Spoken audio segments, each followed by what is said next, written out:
Divorced men and women of Reddit, what was the final straw? She was 3 months pregnant and I was 5 months out to sea. When I talked to his girlfriend on the phone and she didn't know he was married. Finding plane tickets and hotel reservations to go meet some dude she had been chatting with online. Turns out the guy wasn't the fishing boat owning Alaskan adventurer he claimed. He turned out to be a part-time theater ticket taker for a movie theater, living in his mom's basement. She didn't want to be married or a mom anymore. She also wanted to see other people. I showed her the door and she ran like a bat out of hell. Left me and the kids. All I had to do to get custody was keep paying her cell phone bill and car payment. This was pretty much all she cared about. Too damn bad that was not part of the divorce agreement. I stopped paying the day after the divorce was final. I've related this story on Reddit before, but my ex and I had separated over her cheating, and while I was considering options she shot the family dog. She didn't take the dog out back and give it a bowl of food and put it down. She was laying in the bed, looked over at the dog, and decided it needed to be dead. So she shot it right there in the bed next to her. After that she took everything she could out of the house, but left the blood-stained mattress. I was going to get yelled at no matter what I did. Did the laundry. Get yelled at for not folding the towels correctly. Let her do the laundry. Get yelled at for not doing the laundry. The final straw was I was sent to the grocery store for French cut green beans. I had French style green beans and cut style green beans. I spent more time than I care to admit scrutinizing the green bean aisle. I finally realized that green beans are 40 cents and I'm not taking an ass chewing over 40 cents. I bought both. My divorce was death by 1,000 paper cuts. The final straw was something a little different. I wanted to go to my local micro center and browse the afternoon away. She decided to go with me and sit in the car. As I'm wondering at the glory that is tech, I'm in the BYOPC department looking at a motherboard. This couple in their 20s walks up to the CPU case and the guy lays down this nerd stream about the latest AMD processor. She's listening, lets him finish his overview of thread counts and proceeds to bust his balls about it. But it was so sweet, so caring. It was the cutest thing I'd ever seen. She didn't understand but she loved him, and loved what a giant dork he was. It was in that moment I realized that I would never have that with the person I'm with, and even if I could find a way to get there with her I don't want it. I had struggled for a few years with all the excuses of not getting out. Oddly enough, that exchange between strangers was what did it for me. She told me she was pregnant with another man's baby. Pretty easy decision. I caught her emailing him real estate listings. They were apparently shopping online for a house together. After this thread I'm going to go home and appreciate the itty dinner she made for my ungrateful ass. Thanks Reddit. Convincing our children to drink their own urine. He decided to practice urine therapy and I was disgusted and started to prepare for divorce, but when he got the kids involved I immediately knew it was over. She decided she loved her girlfriend, who was also married, more than she loved me and our new baby. She left for the girlfriend, who subsequently left her husband and kids too. Both families ended up divorced. Both women lost the kids. They broke up a few months later. Schadenfreude. He got blind drunk at his birthday party and was trying to start fights, etc. So I got him home. Had the presence of mind to hide the car keys in the dryer. He wanted to go back out, so tore the whole house apart looking for them. Threatened me with a kitchen knife when I wouldn't give up their location. So yeah, marriage. Good times, lol. I had just had my car repaired and repainted following his wrecking of the front end in a careless accident. He took it for a middle of the night joyride with his pot supplier buddy. While I slept unawares, he managed to accomplish the following. 1. Double parked in front of known drug dealer's house. 2. Caught the attention of a cop in a clearly marked SUV. 3. Drove 2 miles with cop following with lights and siren on. 4. Finally noticed cop and engaged in high-speed chase. 5. Totaled my car by crashing through a cornfield and into a duckine tractor. 6. Ran from the scene leaving an injured drug buddy behind. 7. Concocted idiotic scheme whereby he would pretend to have been carjacked. 8. Stabbed self in the chest with a goddamned pocket knife to lend credence to said scheme. 9. Suffered collapsed lung requiring hospitalization, followed by arrest. 10. Did not get visited in either hospital or jail by soon-to-be ex-wife. I didn't give a damn what happened to him, but I cried like a baby over the loss of my car. When she gave me the divorce papers, I was done after that. When she refused to go back to marriage counseling because he makes me feel wicked because I won't stop seeing the other guy, there's pretty much nothing left to say. I was working night shift. She cheated on me with 5 men that she met on Tinder and ducking Craigslist. After I downloaded the contents of her phone I found she was talking to 18 and ducking 5. So yeah, divorced. She threw my laptop on the floor, which caused the screen to break. I took the laptop into the bedroom to inspect it. I brought it back out to show it to her. She accused me of breaking the screen. Wasn't the first thing of mine she broke, nor the first time she made a ridiculous accusation. Husband was out of town on a business trip. I had a surgery scheduled for the same time. Had the surgery and there were complications. It was supposed to be a day surgery and I should have been home that evening. Ended up in the ICU for 2 days and the hospital for 4 more. My friend called my now ex-husband and told him that I almost died and was in ICU and he needed to come home. His reply: well, she didn't die so I'll be home when my business trip is over. After he got home and I got home from the hospital, he was nice enough to leave the hotel invoice on our dresser, a room with 2 occupants.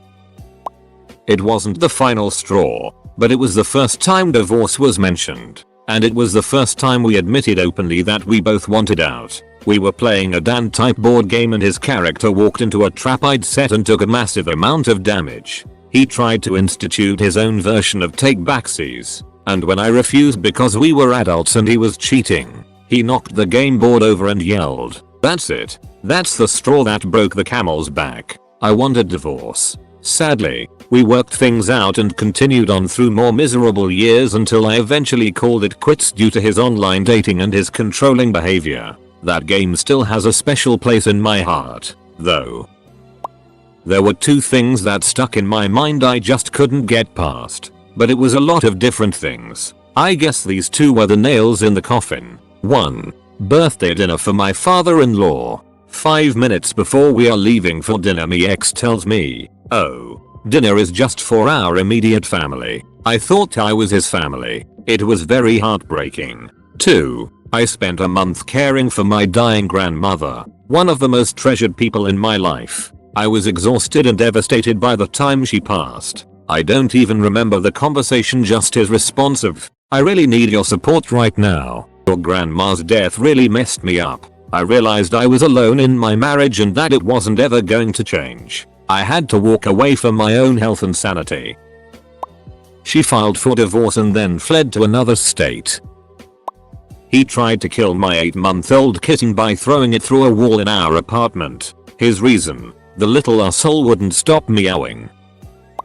When she came home high on coke and attacked me in front of our toddler, I was scared to call the cops because I'm American, and if cops get called to a domestic violence situation 9 times out of 10 the man gets arrested regardless of situation. But then she got body slammed by the police for trying to fight them and it was worth the risk just for that.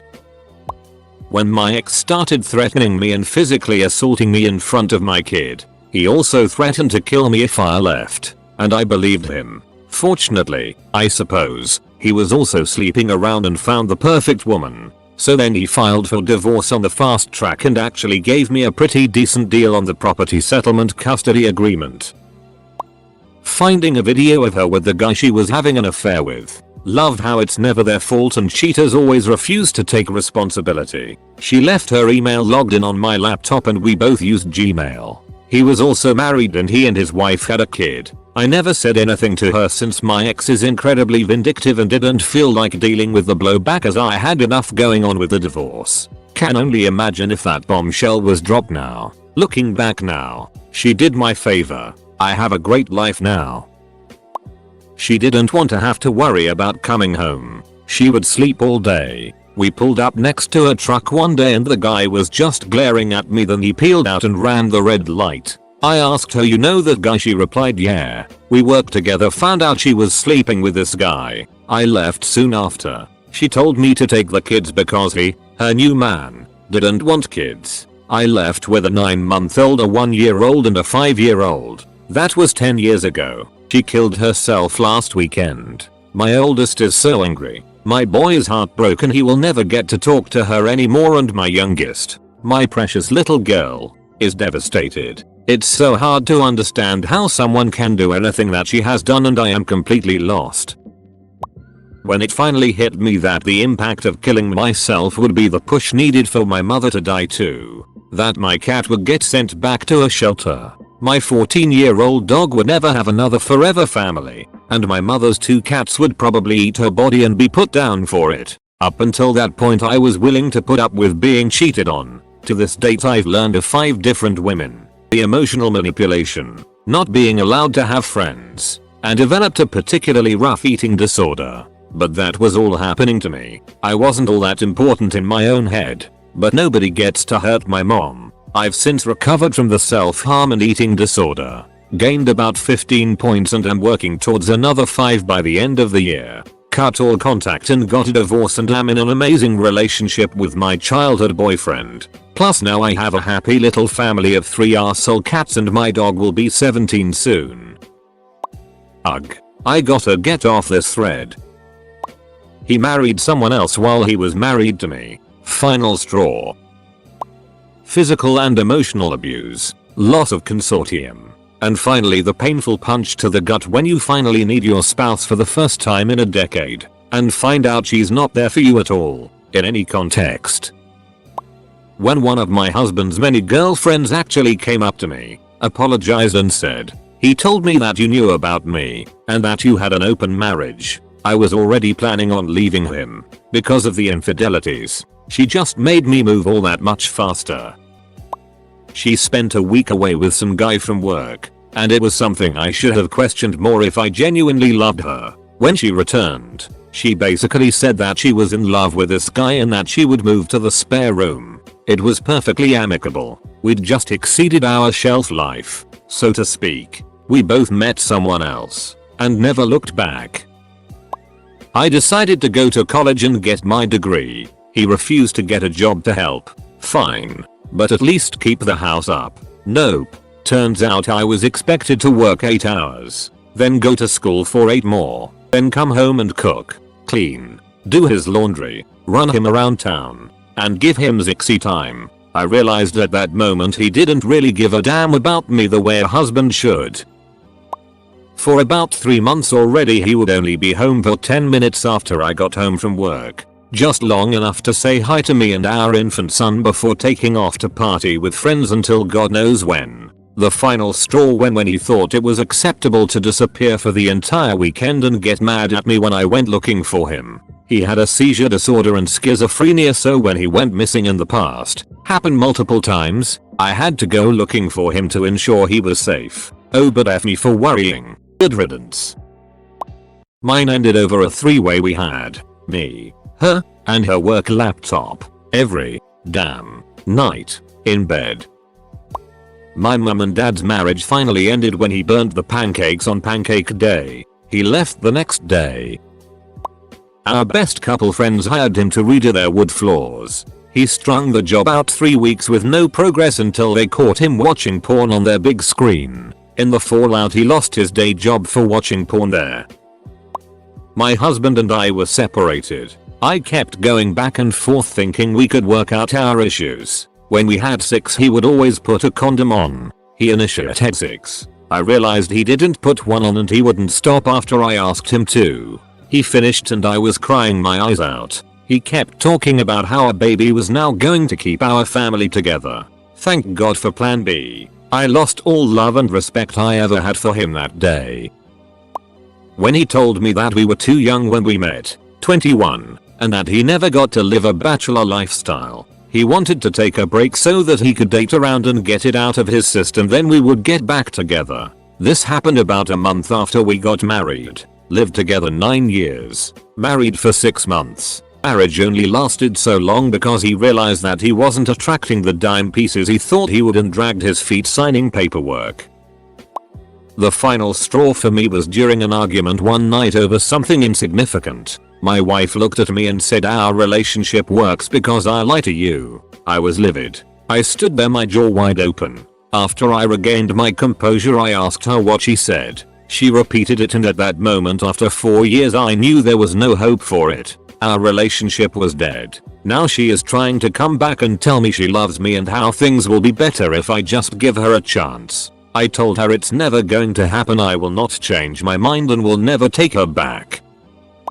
My wife and I both had very difficult upbringings. I suffered a lot of physical abuse and she suffered a lot of emotional abuse. What split us was the fact that I wanted to move on and she didn't. We were together throughout our 20s. I addressed my issues, but she never did. Her past resulted in unchecked depression, mistrust, and low self-esteem. We loved each other very much, but our life together was very difficult. One day during one of our many fights, I punched a hole in the wall and it scared the duck out of me. I wouldn't ever hit her, but I also couldn't ignore that I couldn't move on to who I wanted to be if I was with her.